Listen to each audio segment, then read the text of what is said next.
guys, who's got a job for me? Maybe who wants the Loeries? We'll swap. You guys can have Loeries cake. I'll be here.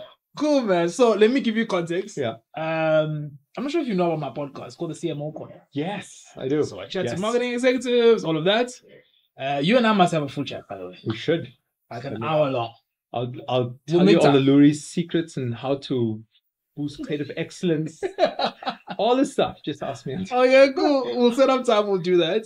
But for the purpose of today, so Yes. the F is called, and they're like, actually, CMO Corner, I want you here. Brilliant. Chat to everyone that is here. Awesome. So chat to the executives, whether people won or they didn't win, or people that are attending, just chat to them. Awesome. Let's understand what's happening in the industry. Let's understand what makes ideas work. Let's understand what makes things measurable and impactful and all of that stuff. Brilliant. And you are the best man to talk to about that. You might not agree. I can see you thinking already like, am I really the best man? Yes, you are. According to me, you are. I know a little. Yeah. Little bit. So you've got experience from what is traditionally known as client side, and now obviously with the Loeries. Yeah. You've seen people enter awards. And for me, the conversation that I want to have with you is not necessarily just about awards, but it's about great work that has impact. Awesome. And I've got two hats. I've got the Loeries hat, Yep. and I also sit on the board of the ACA, which organizes the FEs. Okay, cool. So let's chat about that. Yeah. So maybe split the two for me. Give me a sense of what the ACA does. So the ACA is basically an administrative body that's made up primarily of the CEOs of agencies. Yeah. And essentially what they are is to ensure that the regulations are in place and that we have a healthy industry from an operational perspective. Yeah. And then you've got the Loeries, which is essentially from a creative perspective and creative excellence for the whole of Africa and Middle East is making sure that it's a strong, robust creative economy across Africa and the Middle East. So Loeries, Africa, Middle East, creative economy, ACA, operational excellence of agencies in South Africa. Okay, let's start with the agencies in South Africa. Yeah. How do we, maybe let me take a step back. Where are we in terms of creative excellence? Your opinion, and there's no right or wrong when you have these discussions, right? Yeah. It's two brothers having a chat. Okay. We'll keep it here. No. We'll keep it here. Until I release between us. Between us, yeah. Yeah, between us. So I think it's a pretty much open secret out there that the creative excellence and in the South African landscape is severely depressed at the moment. Yeah. So we're at a point where we are generally, and the numbers are out there to prove it, that we are at an all-time low. Yeah. And that there's an absolute need to reinvest and reinvigorate like the creative ecosystem right now. Jeez. Okay. So I believe we are here, or where you saying we are, as in we are regressing.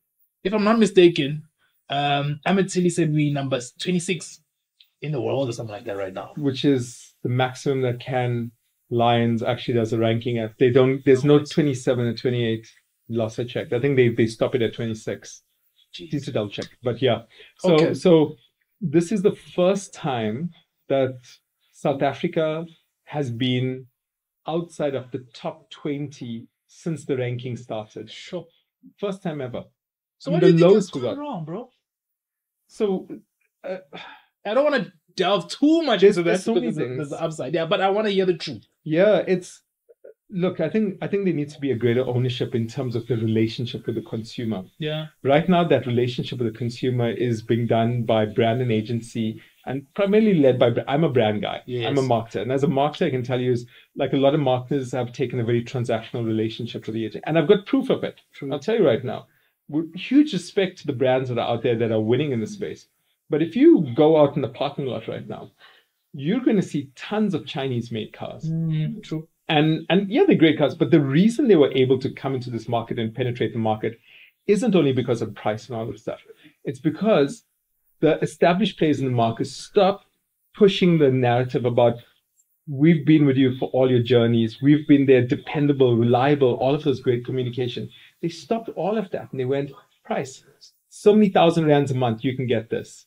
And now the Chinese guys just have to come in and go, so many thousand rands a month, you can get even more. Second example, go into any Pick and Pay or ShopRite these days.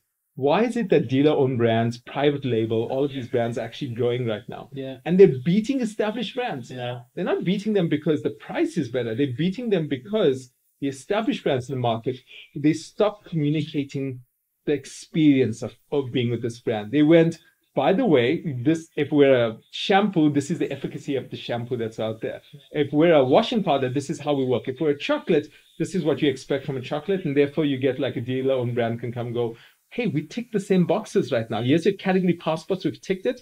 Buy us. So we're at a point right now where we've lost that connection with the consumer. And until we reinvigorate that connection with the consumer, we'll continue seeing a slide from established brands to new brands in the market. So now how do we reignite that connection? Now I'm chatting possibly the creative element, which is the other hand that you wear from Loerie's perspective. It starts up with brands taking responsibility for owning that relationship. So the challenge is, and again, there's been a juniorization of the marketing function globally, but in South Africa, there's been a massive juniorization of the marketing function. You tend to find there are CMOs who don't get board seats anymore. You're a CMO, so you have a C-suite title, Chief Marketing Officer, but you're not a director of the company. Why? Because again, as marketers, we've abdicated our responsibility to say, we are not cost centers. What we are these experiential centers. We are business growth centers out there. Until we reclaim that mantle, and that's what we need to do first, as marketers, to be able to say, this is what's the job that we're doing. And therefore, CEO, CFO of the business, you need to make sure that you fuel this growth that needs to happen for the brand by ensuring that we have the budgets to be able to deliver on this. Right now, I'm looking at businesses, and you can look at lots of big businesses in the market.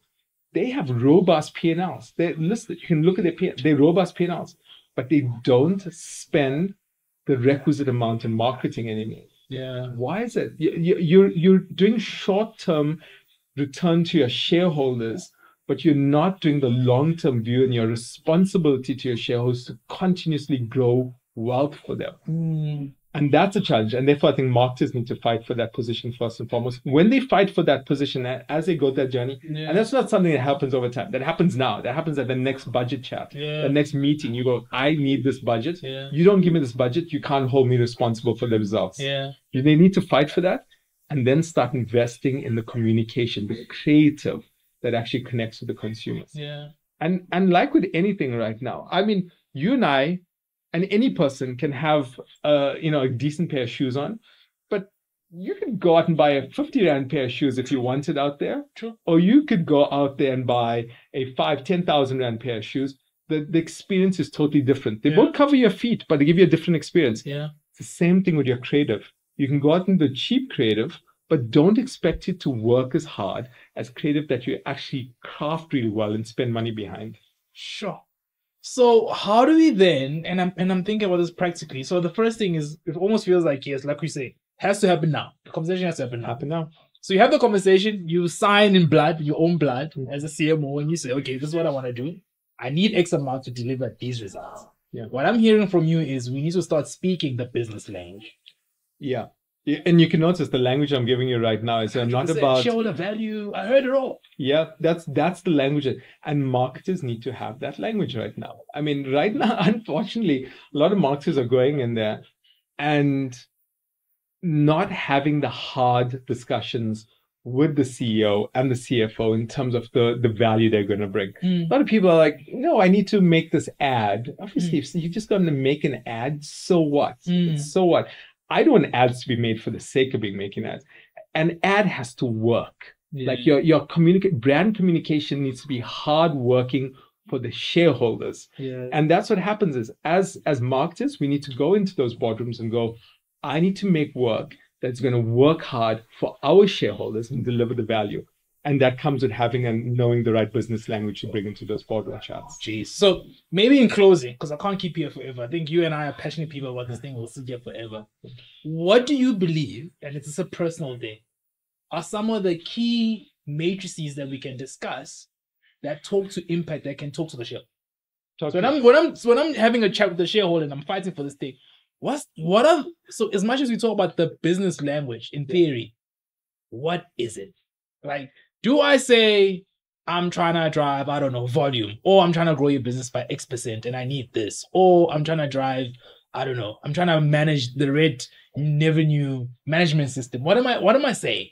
Oh, yeah. So I think, one of the key things I think we need to focus on, there's two things. Let's simplify. There's two things, right?